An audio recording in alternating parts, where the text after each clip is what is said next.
Votre histoire du jour, c'est celle du projet controversé d'une méga ambassade chinoise à Londres. J'ai une petite annonce à vous faire passer, Magali.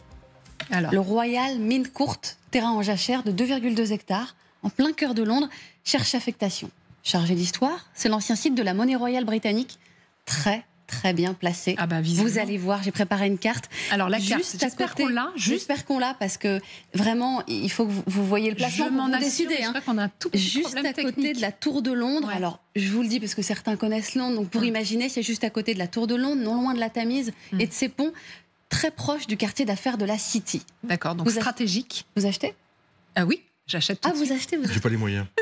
Vous êtes plus réaliste que Magali. Hein. Je remarque que Magali est un peu rêveuse. Alors regarde, alors je vais étudier votre proposition. Voilà, alors où est-ce que nous ? Mais moi j'ai envie d'acheter. Bien sûr que j'ai envie d'acheter. Ça vous plaît, hein ? Bah oui, ça me plaît. C'est quand même très bien. Et colonel, c'est bien placé quand même. Il va sauter d'un sujet sur les ultra riches. Faites attention. Oui, on avait un sujet sur les ultra riches. Ça vous a fait rêver un peu du coup ? Un petit peu. Parce que je suis pas sûre que vous ayez les fonds. D'accord, mais c'est sans Parce que les Chinois ont bien aimé. Ouais. Eux, ils ont bien aimé et eux, ils ont fait une offre parce qu'ils ont souhaité y installer leur nouvelle ambassade au Royaume-Uni sur ce site qui deviendra ainsi la plus grande ambassade d'Europe. Ils ont acheté le terrain en 2018, c'est déjà fait en réalité. D'accord. Déposé le permis de construire en 2022.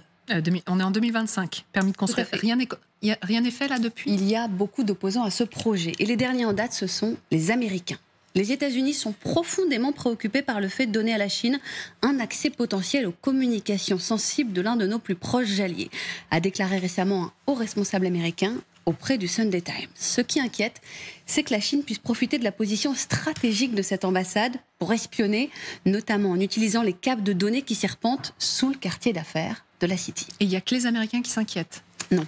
Et le projet, dont j'avais préparé une modélisation, mais là non plus je ne sais pas si on pourra la voir, a tout du parcours du combattant pour les Chinois. Je le disais, ils ont déposé le permis de construire en 2022. Permis de construire rejeté cette année-là par le conseil de Tower Hamlets, un des conseils municipaux londoniens. Une nouvelle demande a ensuite été déposée, puis refusée à nouveau par le même conseil, à l'unanimité en décembre 2024. Regardez, c'est la modélisation. Ouais. Donc, nouvelle demande, redéposée, refusée en décembre 2024, et ce malgré les quelques cadeaux qu'auraient fait au Conseil des responsables chinois dans du vin français. Tiens. C'est ce que j'ai lu. Ouais. Ça n'a pas suffi. Le vin français, pourtant. Ouais, c'était pas mal. Motif du refus, la méga ambassade pourrait attirer des manifestations qui gêneraient dans la zone. L'inspecteur en chef de la police londonienne avait fait part de la même réserve, déclarant que le carrefour adjacent accueillait plus de 50 000 véhicules par jour et que donc toute manifestation à proximité aurait un impact sur tout le reste de Londres. Et d'ailleurs, ces manifestations ont déjà commencé. Il y en a eu plusieurs cette année pour protester contre le projet. Le 8 février dernier, regardez, on a les images, 1000 personnes se sont rassemblées devant le site, encadrées, vous le voyez, par de nombreux policiers. Les protestataires étaient des Hongkongais, des Tibétains, des dissidents chinois et des membres du Parti conservateur britannique, très opposés à la méga ambassade. Écoutons-les. Nous ne voulons pas que cela devienne une méga ambassade du Parti communiste chinois. C'est un site inapproprié, un processus inapproprié. Et ce n'est pas dans l'intérêt de la sécurité nationale de notre pays. Je pense que ce serait une menace pour nous tous, car on assisterait à une augmentation de l'espionnage économique, de la répression transnationale et du musellement des opposants au Parti communiste chinois. Nous sommes en Grande-Bretagne, nous ne sommes pas en Chine. Les gens ont le droit de revendiquer la liberté. D'accord, et au final, qui aura le dernier mot ? L'actuel gouvernement travailliste qui devrait donner sa réponse dans le courant de l'année. Est-ce qu'il y est favorable alors ? Deux de ses ministres, celui des Affaires étrangères, David Lammy, et celle de l'Intérieur, Yvette Cooper, y sont désormais favorables. Étant donné l'importance pour les pays de disposer de locaux diplomatiques fonctionnels dans leurs capitales respectives, il est normal que la Chine puisse mener à bien son travail diplomatique au Royaume-Uni, comme le Royaume-Uni le fait en Chine, ont-ils écrit dans une lettre adressée au fameux conseil municipal. Quant à Keir Starmer, il souhaite à la fois se rapprocher de Pékin après des années tendues entre les deux pays et ne pas déplaire évidemment à son imprévisible allié américain. Londres pris en tenaille, titrait cette semaine Les Échos. Suivre une voie indépendante entre deux superpuissances dans un monde en crise n'a jamais été chose aisée, pouvait-on lire sur le site de Bloomberg. Et forcément, quel camp choisir ? En même temps, on ne peut pas donner tort à ces ministres qui lui disent mais chaque pays a son ambassade dans un autre pays, donc après tout, pourquoi pas ? C'est surtout que l'argument qui aurait pu être retenu, c'est l'argument, de l'architecture. C'est super moche. C'est ça le problème. Et vous êtes dans le cœur historique de Londres, la tour dans l'hectare, et vous avez une espèce de bloc en béton qui va être aussi profond par le bas que par le haut. C'est un monstre qu'ils sont en train de faire. Donc c'est une laideur sans nom. Donc ça, c'est un argument. Le cœur de Londres, effectivement, ça pourrait être un argument en disant on ne peut pas défigurer comme ça. Vous avez une usine dans le cœur de Londres. Et c'est vrai que Londres, c'est une ville compliquée en termes de circulation, mais c'est vrai que là, c'est le cœur historique, et vous avez ce gros truc bétonné au milieu. Ça, c'est l'argument, je dirais, architectural, mais qui malheureusement n'est pas l'argument de fond, bien évidemment. Le deuxième point, c'est qu'on assiste depuis quelques années à une montée en puissance des ambassades. Pourquoi ? Parce que aujourd'hui, je prends les Français, on est plutôt sur une phase régressive. Les Américains ont une phase offensive, moi je l'ai vu en Afrique particulièrement, où ils ont construit des blocs énormes, également avec autant en bas qu'en haut, parce qu'il fallait protéger contre le terrorisme, etc. Donc tous les États africains ont vu, les capitales ont vu en fait des ambassades se construire. Le problème, c'est qu'aujourd'hui, Trump, il est sur un modèle en régression en Afrique particulièrement, donc il est question de fermer un tiers des représentations diplomatiques en Afrique, en tout cas dans le monde entier, américaine. Il fait des économies. Il gagnera des milliards. Le problème, c'est qu'on voit bien que l'Occident est en régression, en perte de vitesse dans sa capacité en fait à rayonner avec sa diplomatie. Et le problème, tous les autres augmentent. Donc ils ont raison, les Chinois. Mais bien sûr, les Turcs ont ouvert 66 ambassades en Afrique dans les années récentes, en plus, grâce aux lignes aériennes. Les Russes reviennent en Afrique massivement. Les Ukrainiens et les Chinois aussi. Et quand vous lisez le 9e FOCAC, le FOCAC, c'est la grande réunion Chine-Afrique de l'année dernière. Xi Jinping dit, dans les 3 prochaines années, on va investir 52 milliards de dollars en Afrique, plus la possibilité de former des armées locales. Ce que je veux dire, c'est qu'on assiste à une montée en puissance, évidemment de la Chine, évidemment de la Russie. On parlait tout à l'heure de grande puissance. La puissance s'exprime au travers de la représentation diplomatique que vous avez. Complètement. Mais alors nous, est-ce qu'on doit laisser faire ? Nous, occidentaux, là, en l'occurrence, ça se passe en Grande-Bretagne, à Londres. Le terrain, enfin, je réponds rapidement à la question, je ne veux pas monopoliser, mais le terrain a été acheté. Je veux dire, un État a le droit de moderniser son ambassade. Maintenant, ce qu'il faut essayer d'espérer, c'est essayer d'y mettre des micros et puis de mettre un système, on met en place un système qui permet de les écouter. Parce que là, je mets ma casquette intelligence économique que je suis prof depuis 18 ans sur le sujet. C'est un vrai sujet. Vous avez la Chine qui est une puissance montante. Aujourd'hui, elle est quasiment à parité avec les États-Unis. Et c'est une puissance dominante, montante.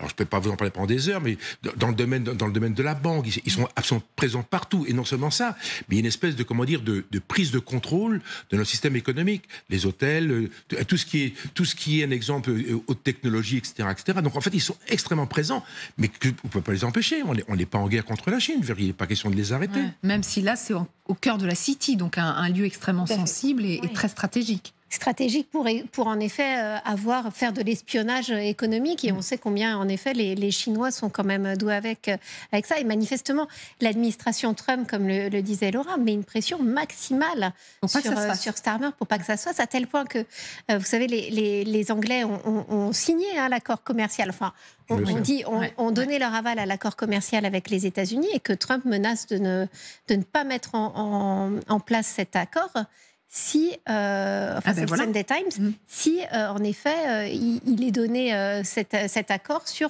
cette méga ambassade chinoise. C'est dire quand même l'inquiétude. Il faut savoir que les ambassades, de toute manière, elles servent de base.